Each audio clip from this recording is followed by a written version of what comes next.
बगैर किसी दूरबीन या टेलीस्कोप के सिर्फ कागज और कलम की मदद से एक नया प्लेनेट डिस्कवर किया गया। ये कारनामा आज से 175 साल पहले फ्रेंच एस्ट्रोनॉमर रूबेन लिवेरिए ने अंजाम देकर पूरी साइंटिफिक कम्युनिटी को हैरत में डाल दिया। लेकिन आखिर कैसे? ज़ेम टीवी की वीडियोस में एक बार फिर से खुशामदीद। नाजरीन, इस कहानी की शुरुआत एक सेब से होती है जो मशहूर ज़माना फिजिसिस्ट सर आइजैक न्यूटन के सामने दरख्त से टूटकर जमीन पर गिरा था। ये मंजर देखकर वो गहरी सोच में पड़ गए कि आखिर सेब टूटकर साइड पर या ऊपर क्यों नहीं गया, सीधा नीचे ही क्यों आया। इसी वाक़े की बुनियाद पर उन्होंने यूनिवर्सल ग्रेविटेशनल लॉ बनाया, जिसके मुताबिक स्पेस में कोई भी दो ऑब्जेक्ट्स आपस में एक दूसरे को अट्रैक्ट करते हैं। जिसका मास ज्यादा होगा उसकी ग्रेविटी भी ज्यादा होगी और वो छोटे मास को अपनी तरफ अट्रैक्ट करेगा। इस अट्रैक्शन को कुव्वत कशिश या फिर ग्रेविटी कहा जाता है। यही ग्रेविटेशनल लॉ सिर्फ हमारी दुनिया तक ही महदूद नहीं है, बल्कि ये पूरे सोलर सिस्टम और यूनिवर्स पे भी अप्लाई होता है। इसकी सबसे बड़ी और आसान एग्जाम्पल हमारे सोलर सिस्टम की है। सूरज के गिर्द घूमने वाले तमाम प्लैनेट्स सूरज से छोटे हैं, इसी वजह से वो इसकी तरफ अट्रैक्ट होते हैं और एक खास ऑर्बिट में इसके गिर्द चक्कर लगाते रहते हैं। हमारा चांद भी इसी ग्रेविटेशनल लॉ के तहत जमीन के गिर्द चक्कर लगाता है। जमीन जो चांद से कई गुना बड़ी है, वो चांद को अपनी तरफ अट्रैक्ट करती है। दूसरी तरफ चांद बेशक ही छोटा है, लेकिन कुछ न कुछ ग्रेविटी उसकी भी है। चांद की ग्रेविटी इतनी तो नहीं है कि वो अर्थ को अपने ऑर्बिट से हिला सके, लेकिन वो समंदर के पानी को अपनी तरफ खींचती है, जिसकी वजह से समंदर में लहरें पैदा होती हैं। अगर एक मिनट के लिए ये सोच लिया जाए कि चांद हमारी जमीन के गिर्द गर्दिश नहीं कर रहा बल्कि सिर्फ रुका हुआ है, तो मालूम है इसका नतीजा क्या होगा। चंद मिनटों में ही चांद हमारी जमीन से आ टकराएगा। जी हाँ, जहाँ अर्थ की ग्रेविटी उसको अपनी तरफ खींचती है, वहीं उसके ऑर्बिट करने की वजह से, गोल चक्कर लगाने की वजह से एक फोर्स पैदा होती है जो इसको बाहर की तरफ धकेलती है। इस फोर्स को सेंट्रीफ्यूगल फोर्स कहा जाता है। चांद की सेंट्रीफ्यूगल फोर्स और अर्थ की ग्रेविटी दोनों इक्वल हो जाने की वजह से ही चांद अपने फिक्स्ड ऑर्बिट में गर्दिश करता है। इसी तरीके से ही तमाम प्लैनेट्स भी सूरज के गिर्द ऑर्बिट करते हैं। न्यूटन के इस ग्रेविटेशनल लॉ पे कई एक्सपेरिमेंट्स हुए, रिसर्च हुई और ये साबित हुआ कि हमारी कायनात का पूरा निज़ाम इसी लॉ पे डिपेंड करता है।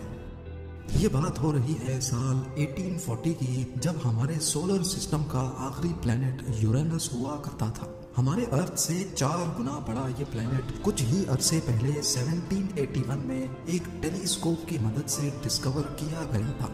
लेकिन इस प्लैनेट के, इस सैयारे के ऑर्बिट में एक अजीब सी गड़बड़ नोटिस की गई।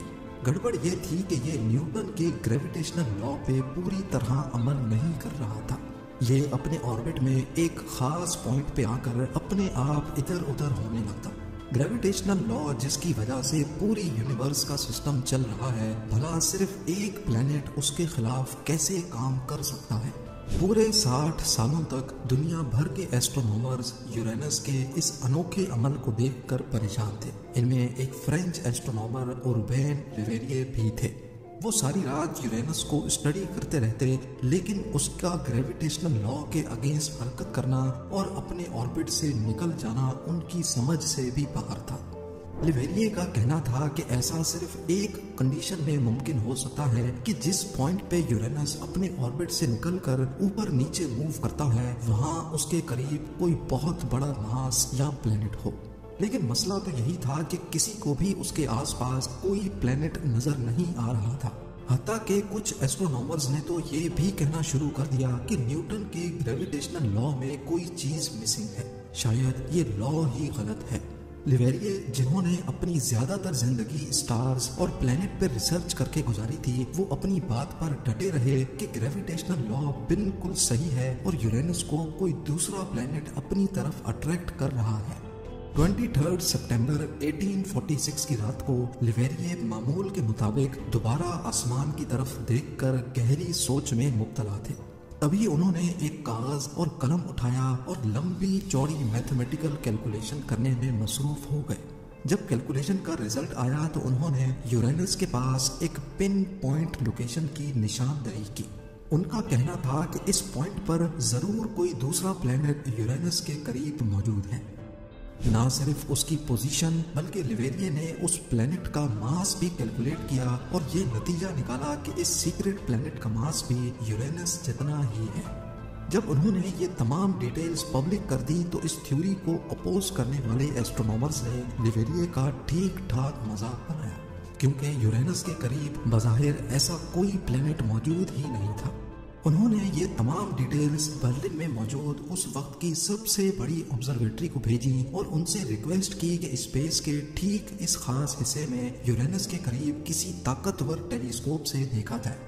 برلن آبزرویٹری کے ڈاکٹر یوہان گاٹفریڈ گیل نے جب آسمان کے اس خاص حصے میں دیکھا تو ان کو بھی اندھیرے آسمان کے سوا کچھ نہ دکھا، لیکن جب تھوڑا مزید فوکس کیا گیا تو واقعی ٹھیک لیویریے کی بتائی ہوئی جگہ پر ایک نیلا سیارہ تیر رہا تھا۔ اس کا سائز واقعی یورینس جتنا ہی تھا، یعنی اس میں ہمارے ارتھ جتنے 4 پلینٹس فٹ آ سکتے ہیں۔ یوں سمجھ لیں کہ اگر ارتھ ایک ٹینس بال ہے تو اس کا سائز باسکٹ بال جتنا تھا۔ لیویریے کی پریڈکشن اور کیلکولیشن بالکل ایکوریٹ تھی۔ سولر سسٹم کا 8واں پلینٹ ڈھونڈا جا چکا تھا جس کو آج ہم نیپٹیون کے نام سے جانتے ہیں۔ نیپٹیون وہ پہلا پلینٹ ہے جس کو کسی ٹیلیسکوپ سے نہیں بلکہ میتھس کے فارمولاز ایک پیپر اور قلم کی مدد سے ڈھونڈا گیا۔ یہ پلینٹ لیویریے سے پہلے مشہور زمانہ ایسٹرونامر اور ٹیلیسکوپ کے انوینٹر گیلیلیو نے بھی دیکھ رکھا تھا، لیکن گیلیلیو ہمیشہ اس کو ایک اسٹار مانتے تھے۔